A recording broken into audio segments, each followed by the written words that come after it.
حضرت جابر بن عبداللہ رضی اللہ تعالیٰ عنہ فرماتے ہیں کہ کچھ فرشتے نبی کریم صلی اللہ علیہ وسلم کے پاس اس وقت آئے جب کہ آپ سو رہے تھے۔ فرشتوں نے آپس میں کہا، آپ سوئے ہوئے ہیں۔ کسی فرشتے نے کہا، آنکھیں سو رہی ہیں لیکن دل تو جاگ رہا ہے۔ پھر آپس میں کہنے لگے، تمہارے ان ساتھی یعنی محمد صلی اللہ علیہ وسلم کے بارے میں ایک مثال ہے، ان کو ان کے سامنے بیان کرو۔ دوسرے فرشتوں نے کہا، وہ تو سو رہے ہیں، لہٰذا بیان کرنے سے کیا فائدہ؟ ان میں سے بعض نے کہا، بے شک آنکھیں سو رہی ہیں لیکن دل تو جاگ رہا ہے۔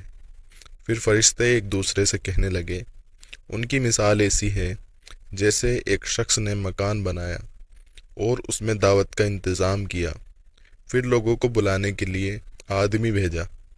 جس نے اس بلانے والے کی بات مان لی وہ مکان میں داخل ہوگا اور کھانا بھی کھائے گا، اور جس نے اس بلانے والے کی بات نہ مانی وہ نہ مکان میں داخل ہوگا اور نہ ہی کھانا کھائے گا۔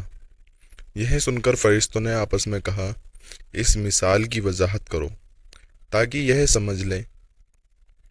بعض نے کہا، یہ تو سو رہے ہیں، وضاحت کرنے سے کیا فائدہ؟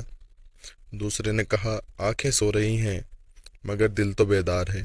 پھر کہنے لگے، وہ مکان جنت ہے جسے اللہ تعالیٰ نے بنایا اور اس میں مختلف نعمتیں رکھ کر دعوت کا انتظام کیا، اور اس جنت کی طرف بلانے والے حضرت محمد صلی اللہ علیہ وسلم ہیں۔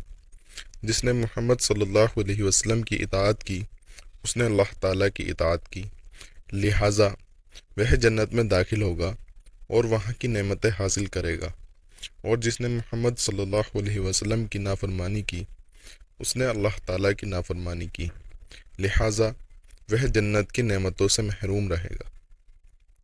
محمد صلی اللہ علیہ وسلم نے لوگوں کی دو قسمیں بنا دی،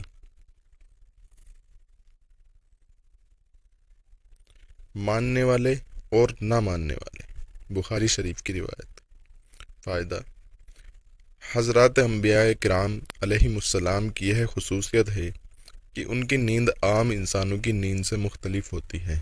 عام انسان نیند کی حالت میں بالکل بے خبر ہوتے ہیں، جبکہ انبیاء نیند کی حالت میں بھی بالکل بے خبر نہیں ہوتے۔ ان کی نیند کا تعلق صرف آنکھوں سے ہوتا ہے۔ دل نیند کی حالت میں بھی اللہ تعالیٰ کی ذات عالی سے جڑا رہتا ہے۔